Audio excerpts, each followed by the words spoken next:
안녕하세요. 노후산책입니다. 오늘은 말하면 무조건 후회하는 세 가지라는 주제로 이야기 나눠보려고 합니다.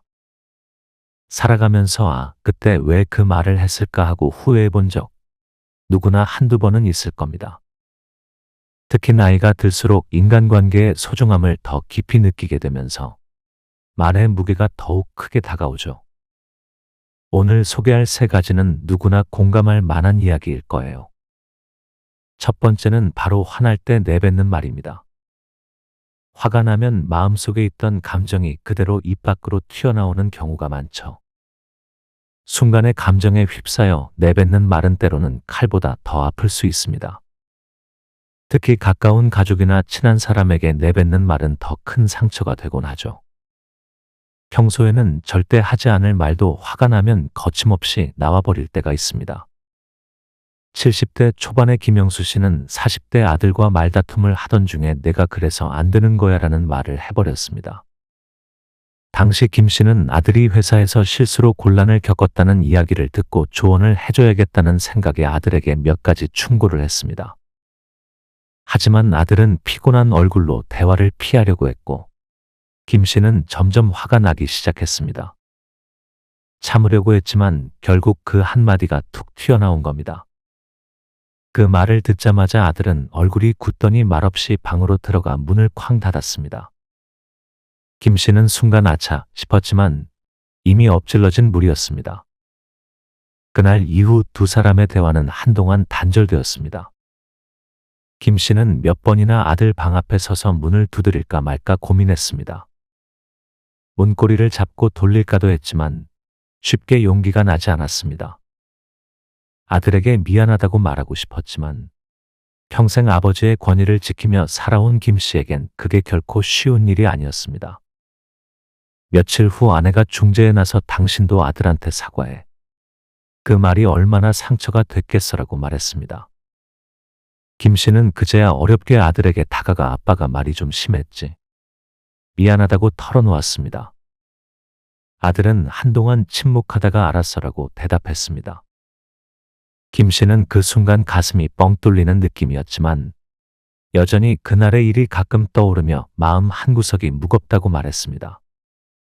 화가 났을 때는 10초만 깊게 숨을 들이쉬고 내쉬는 10초 법칙을 실천해 보세요. 이 짧은 시간이 말과 행동을 조절하는 데 큰 도움이 됩니다. 특히 감정이 격해질 때는 몸의 반응부터 제어해야 합니다. 갑자기 심장이 빨리 뛰고 숨이 가빠지는 느낌이 들 때가 바로 그때입니다. 그럴 때는 자리를 피하거나 물을 한 잔 마시는 것도 좋습니다. 또한 평소에 어떤 말을 해서는 안 될까를 미리 정해놓는 것도 효과적입니다. 예를 들어 가족에게 절대 하지 않을 말. 예를 들어 넌 왜 항상 그래? 너 때문에 내가 힘들어 같은 말은 금지어로 설정해 두는 겁니다. 이렇게 사전에 경계를 정해두면 화가 났을 때도 순간적으로 그 말을 떠올리고 스스로 멈추는 효과가 있습니다. 결국 중요한 것은 말이 아니라 마음입니다. 말을 참는 것도 중요하지만 그보다 더 중요한 것은 감정을 다스리는 방법을 익히는 것입니다. 화날 때 잠시 멈추고 내 마음속의 감정을 들여다보는 연습이 필요합니다. 내가 지금 왜 이렇게 화가 났을까라고 스스로에게 물어보세요. 그러면 상대가 아닌 내 안의 문제를 인식하게 되어 불필요한 말을 줄일 수 있습니다. 화가 나는 것은 자연스러운 감정이지만 그 감정이 관계를 해치게 두지 않는 것이 중요합니다. 여러분도 10초 법칙을 꼭 실천해 보시고 화날 때 후회할 말을 내뱉지 않는 지혜를 얻으시길 바랍니다. 두 번째는 남의 흉보는 말입니다. 남의 이야기를 가볍게 나눴는데 그 말이 꼭 빙글빙글 돌아서 내 귀로 다시 들어오더라는 경험 한두 번쯤 있지 않으셨나요? 특히 가족이나 친한 친구, 지인들 사이에선 이런 일이 더 자주 일어납니다. 대수롭지 않게 던진 한마디가 상대에게는 평생의 상처로 남을 수도 있습니다. 60대 중반의 박수정 씨는 아파트 단지에서 자주 만나는 친구들과 수다를 떨다가 다른 친구의 옷차림에 대해 요즘 따라 옷이 왜 저럴까라고 농담 반 진담 반으로 말했습니다. 평소에도 그 친구의 옷 스타일에 대해 몇 차례 농담을 하곤 했던 박 씨는 별 생각 없이 내뱉은 말이었지만 문제는 며칠 후에 벌어졌습니다. 같이 수다를 떨던 친구 중 한 명이 그 말을 전해버린 겁니다. 그 친구는 가벼운 농담 정도로 말했을지 모르지만 옷차림의 당사자인 친구에게는 전혀 다르게 다가갔습니다. 며칠 후 그 친구가 박 씨를 따로 불러서 내가 옷을 그렇게 촌스럽게 입었냐 라고 물었습니다. 예상치 못한 질문에 박 씨는 순간 얼굴이 화끈거렸고 당황한 나머지 변명조차 하지 못했습니다. 그 후로 박 씨와 그 친구의 관계는 예전 같지 않았습니다. 함께하던 산책 모임에서도 자연스럽게 거리를 두는 느낌이 들었고 박 씨는 괜히 신경이 쓰여 모임에 나가는 것도 부담스러워졌다고 합니다. 이 일을 계기로 박 씨는 사람들과의 대화에서 남의 외모나 사생활에 대한 이야기는 최대한 피하려고 노력 중이라고 합니다. 남의 이야기를 할 때는 지금 내 앞에 그 사람이 있다고 생각하기가 중요합니다.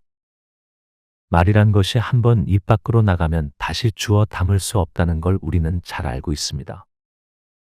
하지만 막상 대화 중에는 그 사실을 잊어버리기 쉽죠. 특히 사람들과 대화할 때 분위기를 띄우거나 농담처럼 내뱉은 말이 문제의 씨앗이 되는 경우가 많습니다. 그 사람이 바로 옆에 앉아 있다고 상상하면 함부로 흉보는 말을 하긴 어렵습니다. 상대방이 직접 들었다고 상상하면 과연 그 말을 할 수 있을까요? 또한 말은 돌고 돈다는 옛말을 항상 기억하는 것이 좋습니다. 내 앞에 없는 사람에 대해 이야기를 하다 보면 언젠가 그 이야기가 나에게 돌아온다는 사실을 잊어서는 안 됩니다. 긍정적인 부분이나 칭찬을 중심으로 대화를 나누는 것도 좋은 방법입니다. 예를 들어 그 친구 옷 진짜 멋지더라라는 말을 하게 되면 그 말이 전해졌을 때 오히려 관계가 더 좋아질 수 있습니다. 또한 남의 외모, 능력, 가족사 등 민감한 주제에 대해서는 언급을 피하는 것이 안전합니다. 끝으로 우리가 명심해야 할 것은 말의 책임입니다. 가벼운 농담이라도 누군가에게는 큰 상처가 될 수 있습니다. 상대방의 입장에서 한 번 더 생각하는 습관을 들인다면 불필요한 오해와 갈등을 피할 수 있을 것입니다. 세 번째는 하지 말았어야 할 충고의 말입니다. 때로는 선의로 한 말이 오히려 상대의 마음에 상처를 주기도 합니다. 특히 자녀나 며느리, 사위와의 대화에서 자주 발생하는 문제죠. 내 경험을 나누고 싶었던 말이 상대에게는 잔소리로 들리기도 합니다. 선의의 충고가 때로는 관계를 멀어지게 만드는 계기가 되기도 합니다. 67세 이영자 씨는 딸이 육아에 지쳐 힘들어할 때 내가 애를 키울 땐 더 힘들었어라는 말을 했습니다. 당시 이 씨는 딸을 위로하려는 마음에 자신의 경험을 이야기한 것이었지만 딸의 반응은 예상 밖이었습니다. 딸은 화난 얼굴로 엄마, 그때랑 지금이랑 다르잖아 라고 소리쳤습니다. 딸은 이미 하루 종일 아이와 씨름하며 지쳐 있었고 엄마의 말이 위로가 아니라 자신의 고통을 무시하는 말처럼 느껴졌던 겁니다. 그 후로 몇 주 동안 딸의 연락이 뜸해졌습니다. 이 씨는 그제야 자신의 말이 딸에게 위로가 아니라 부담을 줬다는 걸 깨달았습니다. 딸의 연락을 기다리던 날들이 길어질수록 이 씨의 마음은 더 무거워졌습니다. 결국 이 씨는 딸에게 전화를 걸어 엄마가 말이 좀 짧았어. 넌 잘하고 있어. 엄마가 옛날 생각만 했던 것 같구나라고 솔직히 털어놓았습니다. 딸은 잠시 침묵하다가 엄마, 그 말 들으니까 좀 위로가 된다고 대답했습니다. 그날 이후로 이 씨는 딸의 이야기를 들어줄 때 엄마도 그땐 힘들었지만 내가 더 고생하는 것 같구나라고 공감의 말을 먼저 해주는 방식으로 바꾸었다고 합니다. 이 경험을 통해 이 씨는 충고보다 공감이 더 큰 힘을 발휘한다는 것을 깨닫게 되었다고 합니다. 충고를 하고 싶을 때는 경험을 나눈다는 마음으로 접근하는 것이 좋습니다. 내가 너라면 이렇게 할 텐데라는 말보다는 내가 그때 이런 일이 있었어라고 말하는 것이 더 좋습니다. 이 방식은 상대방에게 조언을 강요하는 느낌을 주지 않고 자연스럽게 교감을 나눌 수 있는 방법입니다. 특히 자녀와의 대화에서 내 때는 이랬다는 말은 최대한 피하는 것이 좋습니다. 세대 간의 상황과 환경이 다르다는 사실을 인지해야 합니다. 그 대신 너 지금 많이 힘들겠다. 내가 참 잘하고 있구나 같은 공감의 말을 먼저 던지는 것이 효과적입니다. 공감이 선행되면 상대방이 자연스럽게 자신의 생각을 더 이야기하게 되고 그 과정에서 스스로 해답을 찾을 가능성이 커집니다. 또한 내 말이 상대방에게 어떻게 들릴까를 미리 생각해보는 습관을 들이는 것도 중요합니다. 충고하고 싶은 마음이 들 때는 잠시 멈추고 이 말을 듣는 상대가 어떤 기분이 들까라고 스스로에게 물어보세요. 만약 그 말이 상처가 될 가능성이 있다고 판단되면 차라리 말을 하지 않는 것이 좋습니다. 끝으로 충고보다는 함께 고민하고 함께 방법을 찾는 태도가 필요합니다. 누군가의 어려움을 들을 때 해결사가 되려고 하지 마세요. 상대가 필요한 건 해결책이 아니라 공감일 때가 많습니다. 함께 고민하는 동반자의 입장에서 이야기를 들어준다면 관계는 더 깊어지고 상대의 마음도 열리게 됩니다. 이제까지 말하면 무조건 후회하는 세 가지에 대해 이야기 나눠봤습니다. 다시 정리하자면 화날 때 내뱉는 말, 남의 흉보는 말, 하지 말았어야 할 충고의 말, 모두 한 번쯤은 해봤을 말들이죠. 그 당시엔 큰일이 아닐 것 같았던 말들이지만 시간이 지나고 나면 왜 그때 그런 말을 했을까라는 후회가 밀려오곤 합니다. 하지만 오늘 이야기한 실제 사례들을 떠올리면서 앞으로는 조금 더 조심하고 신중하게 말할 수 있을 것입니다. 때로는 순간의 말이 평생의 관계에 상처를 남길 수 있기 때문입니다. 아무리 가까운 사이라도, 아니 가까운 사이일수록 말의 무게를 가볍게 여기지 않는 것이 중요합니다. 우리는 모두 실수를 합니다. 순간의 감정이나 분위기에 휩쓸려 말실수를 저지를 때가 있죠. 하지만 중요한 것은 그 실수를 통해 배우는 것입니다. 오늘 이야기한 화날 때 내뱉는 말, 남의 흉보는 말, 하지 말았어야 할 충고의 말, 이 세 가지는 그 중에서도 후회가 클 수밖에 없는 말들입니다. 그러나 다행히도 이 실수들은 충분히 예방할 수 있습니다. 그렇다면 어떻게 해야 할까요? 첫째, 화날 때는 숨을 깊게 들이쉬고 내쉬며 10초만 참아보세요. 그 짧은 순간이 우리의 이성을 깨우고 후회할 말을 막아줄 수 있습니다. 둘째, 남의 이야기를 할 때는 그 사람이 바로 옆에 있다고 상상해 보세요. 그 사람이 직접 듣고 있다고 생각하면 자연스럽게 말에 신중해질 수 있습니다. 셋째, 충고를 하고 싶을 때는 해결사가 되기보다는 함께하는 동반자의 마음으로 접근하세요. 때로는 해결책보다는 공감이 더 큰 위로가 되기도 합니다. 말 한마디가 천냥 빚을 갚는다는 속담도 있지만 말 한마디가 평생의 관계를 해치는 경우도 있습니다.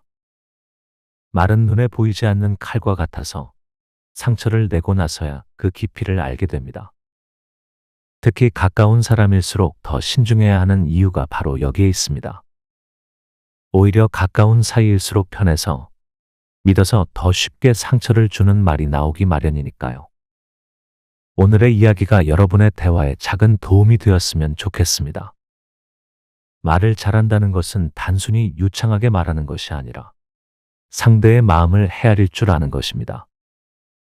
앞으로는 후회할 말보다는 기억에 남을 말을 더 많이 하시길 바라며 서로의 마음을 잇는 따뜻한 대화를 나누시길 바랍니다. 저는 노후산책에서 다시 인사드리겠습니다. 오늘도 함께 해주셔서 감사합니다. 다음에도 여러분의 마음에 울림을 줄 수 있는 이야기로 찾아뵙겠습니다. 좋은 하루 보내세요.